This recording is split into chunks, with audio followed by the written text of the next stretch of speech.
Hey everyone, Chris Baglio here, and welcome to Rock Your Brand. This is a show where we take the noise out of marketing and help you build the brand that resonates. If you're a business owner, creative pro, or marketing lead who's tired of vague advice and fluffy strategy, you're in the right place. I want to help you build a badass brand without burning out or selling your soul. Today, we're cutting through the noise on something that gets confused all the time: the difference between sales and marketing. Spoiler alert, they're not the same thing. And if you treat them like they are, you're definitely leaving money on the table. So let's get into it. So let me know if this is something you've heard before. I know the difference between sales and marketing. Yeah, most people think they get it, but when push comes to shove, they blend the two like a bad band mashup. Here's how I like to explain it using rock band style terminology. Marketing is like getting people to the gig. It's the flyers, the hype, the interviews, the Instagram posts and videos. It's everything that makes someone say, yeah, I want to check these guys out. I want to check this band out. I want to go to that show tonight. Sales is the actual performance. It's what makes someone buy a t-shirt, follow you online, or come to your next gig. Marketing warms them up and sales turns up the heat. The two go hand in hand. It's like peanut butter and jelly. No fans equal no merch sales, but no merch table equals a missed opportunity. So why are people still so confused about this? I see tons of job posts all the time on LinkedIn where they're looking for a marketer, full stack marketer, by the way, who could pretty much do everything.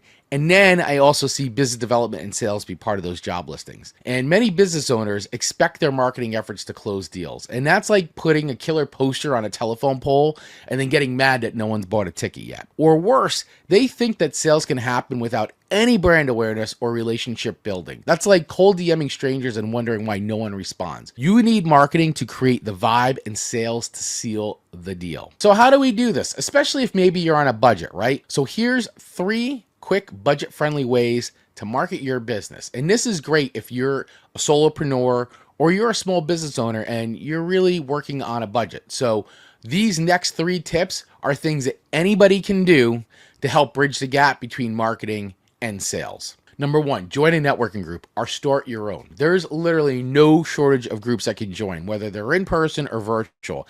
And if you can't find a group that you like, start your own. I've been running a group on my own since 2018 called the New Jersey Business Exchange, or NJBX for short. We meet twice a month, the first and third Thursday of every month from 8:30 to 9:30 a.m. And we meet hybrid style, which means people can come in on Zoom or they can meet in person in the conference room that I have rented 2 times a month. And we keep the format very simple. And the focus is really on building great relationships. We don't get hung up on numbers or how many people gave, how many referrals, or anything like that. We keep it simple and focus it on developing relationships. This is a great way to build your community that you would want to be a part of. So for you to get started, if you want to build your own networking group, don't get hung up on the amount of people in the group. Even 2 to 3 people on a Zoom call is a start, right? That's a group. And the whole point is that you start doing it and that you're building community. And on top of that, you're getting a chance to talk about your business, your service, and what it is that you do. All right. Number 2, email your list. Now, I'm going to have you hit stop right now on this show if you don't have an email list. This is the one thing that I focus on with every single client that I work with.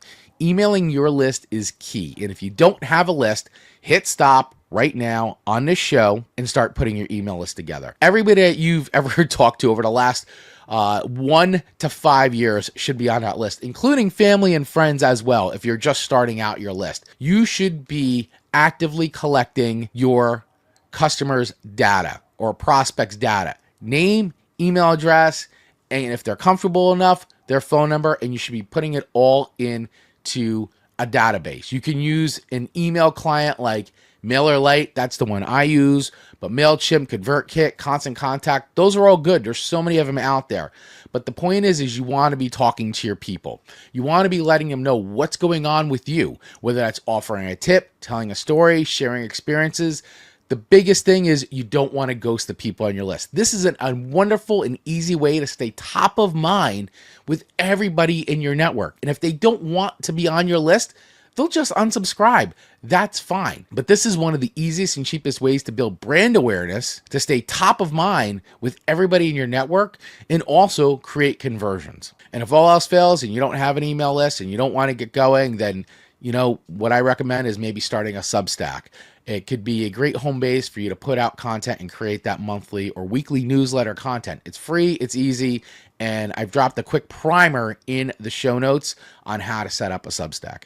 Number 3, this is one of my favorites and one of the easiest ones if you put time aside to do this every single day. My friend Joe Applebaum always says all the time, you should be having conversations every single day with the people in your network. You should be having conversations every single day.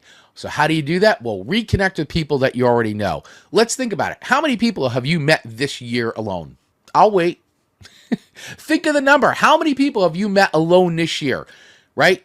Look through your messages, look through your calendars, look through your CRM. Who haven't you talked to in a while? Those are people you want to reconnect with. Those are people you want to do one-to-ones with, right? I'm recording this now in August of 2025.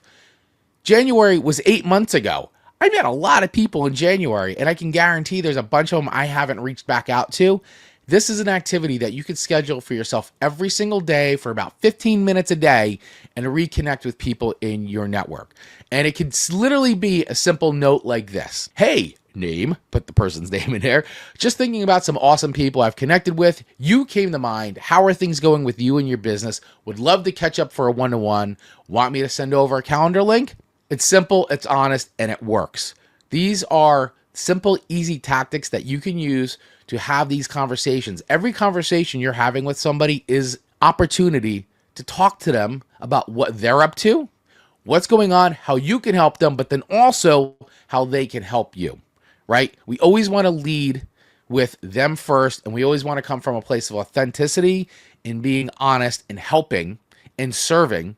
But at the same time, we do want to make sure we don't forget about ourselves. So when the conversation shifts, let people know, what are you doing? What are you working on? And be specific on how they can help you. Who exactly are you looking to meet? Don't say everybody. Don't say just small business owners in the New Jersey, New York area. Be very specific, such as like, hey, I really like connecting with business owners who own construction companies and home services companies that are about $1 to $10 million in revenue. If you know of anybody, especially too, if they find to be that they're struggling with marketing, those would be an ideal connection for me. I'd love those introductions. Something like that's a little bit more specific. And if you even want to go even deeper with somebody, you could also look at their LinkedIn ahead of time and maybe pick out 2 to 3 people that they're connected to and ask them for an introduction. Now, that is not stalkerish and it's not being creepy, especially if you're already connected to the person on LinkedIn.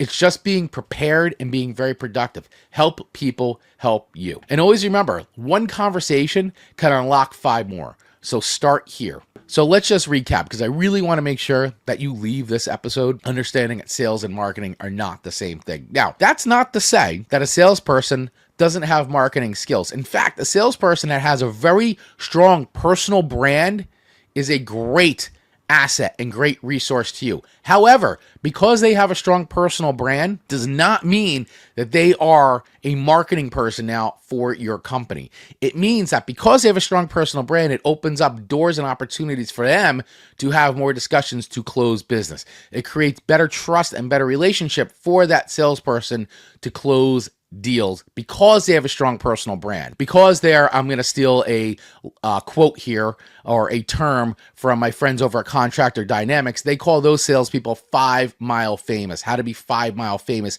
in your local community. And there are great salespeople out there who do that. They market themselves. They put themselves out there, but they're leveraging their personal brand. And that is completely different from your marketing of your brand. Just like you don't want your marketing person going in there and closing deals. If they don't know how to close, if they don't know how to sell, you don't want them closing deals. But that salesperson and your marketing person do need to talk. Your sales team, your marketing team need to talk. They should be sitting in on sales meetings together. There should be constant chatter and constant communication. Salespeople are in the trenches.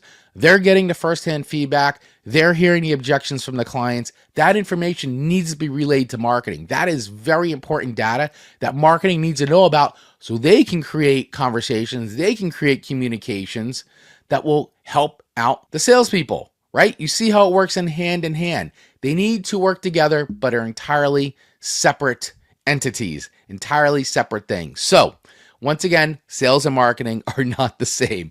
And hopefully the tips that I just gave you help you to understand that you don't need a massive marketing budget to even market like a pro. If you just start with those 3 activities alone, That will help you begin to ratchet up your marketing. And you can have your marketing people help with that, especially if, say, you're the owner and you're going out and you're doing the sales, right? But you have a marketing person or marketing team on staff. These are things that they can help you with. And vice versa. If you're the marketer but you have a sales team, these are all activities you can all be doing together to work in tandem and work in step. Once again, you don't need a massive budget to market like a pro. These are things that are very low dough and very easy to do. Here's what you really need to take away from this. You do need to show up, you do need to stay visible, and you do need to talk to your people. All right, guys, that's a wrap for this week's Rock Your Brand. I hope you enjoyed it. The main takeaway: marketing warms them up, sales closes the deal. Don't confuse the two, and don't skip either one. Thanks again for listening. If you want help dialing in your brand, let's talk. Use the link in the show notes to set up a complimentary consultation with me. And until next time, keep showing up, keep rocking your brand. And remember, your brand's not just a logo, it's your voice, it's your vibe, and it's your energy. Now let's rock.